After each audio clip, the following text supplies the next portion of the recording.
former Trump campaign manager Paul Manafort sued the DOJ, Robert Mueller and Rod Rosenstein, and is demanding the Mueller investigation be shut down. Now Mueller wants Manafort's case thrown out.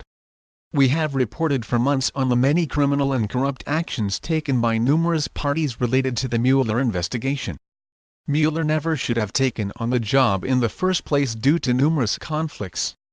He is best friends with fired leaker and former FBI Director James Comey. He met with Comey shortly before Comey testified with Congress, and for this alone he should have recused himself. The team Mueller built to attack President Trump and have him removed is all deep state attorneys and crooks. Mueller's record in the past is scattered with actions that let the Clintons off scot-free on numerous occasions when they should have been put in jail. We now know that the FBI had an investigation into the Clintons and monies they received from Russia in return for giving Russia 20% of all U.S. uranium.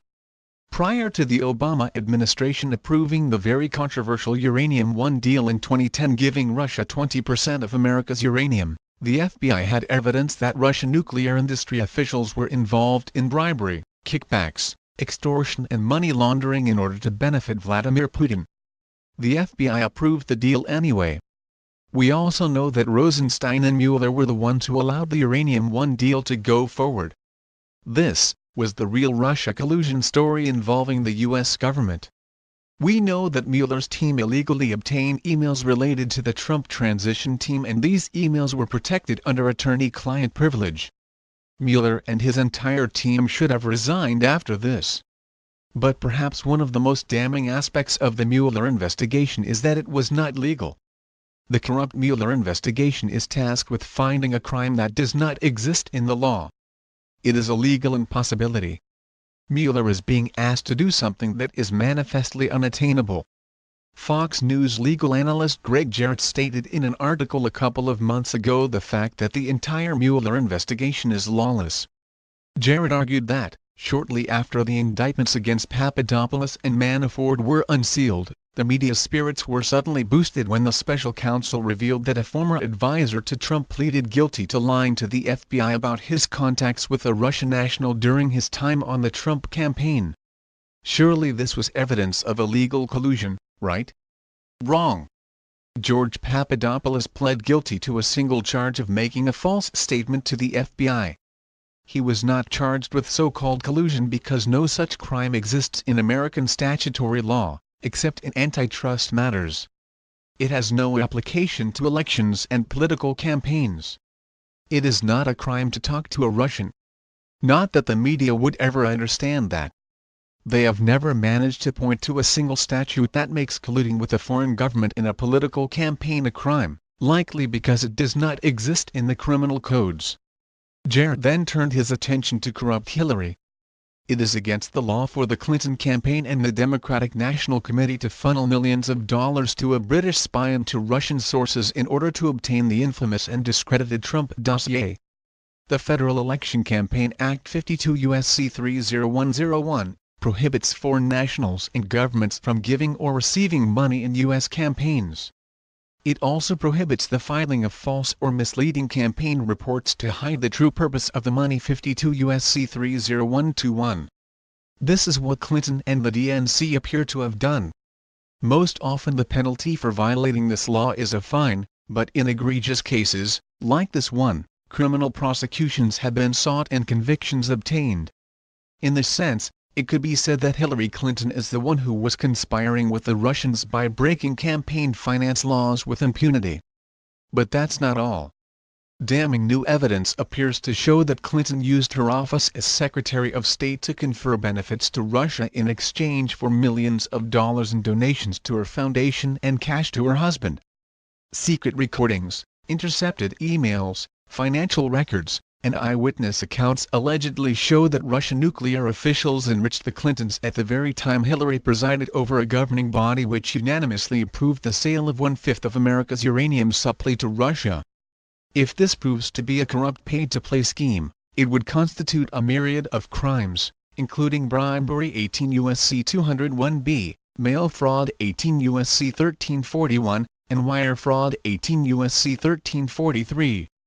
it might also qualify for racketeering charges 18 U.S.C. 1961 to 1968, if her foundation is determined to have been used as a criminal enterprise. The U.S. statutory law is clear and Jarrett points it out. He concluded with the following. Until now, no one had legal standing to argue in court that the appointment of Mueller was illegal. The criminal charges against Manafort and Papadopoulos change all that. The two defendants will be able to argue before a judge that Mueller's appointment by Acting Attorney General Rod Rosenstein violated the special counsel law. The law 28 CFR 600 grants legal authority to appoint a special counsel to investigate crimes. Only crimes. He has limited jurisdiction. Yet, in his order appointing Mueller as special counsel Order No. 3915-2017, Rosenstein directed him to investigate any links and/or coordination between the Russian government and individuals associated with the campaign of President Donald Trump. It fails to identify any specific crimes, likely because none are applicable. To put it plainly, Mueller is tasked with finding a crime that does not exist in the law. It is a legal impossibility. He is being asked to do something that is manifestly unattainable. Manafort sued the DOJ, Mueller and Rosenstein because what they are doing is not supported by U.S. law. This is the biggest story of the day. Manafort is suing to have the Mueller investigation shut down.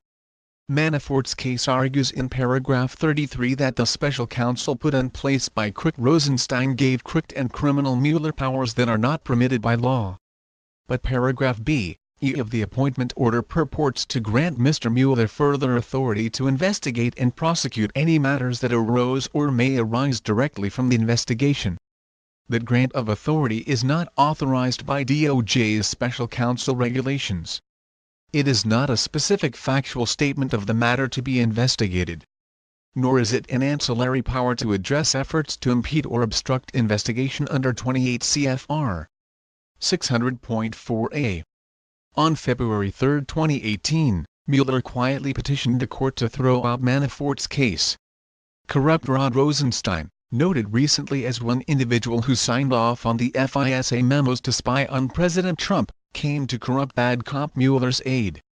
In his civil lawsuit, Manafort's lawyers claim that Mueller overstepped his mandate to pursue any matters that arose or may arise directly from the investigation into Russian meddling in the 2016 election.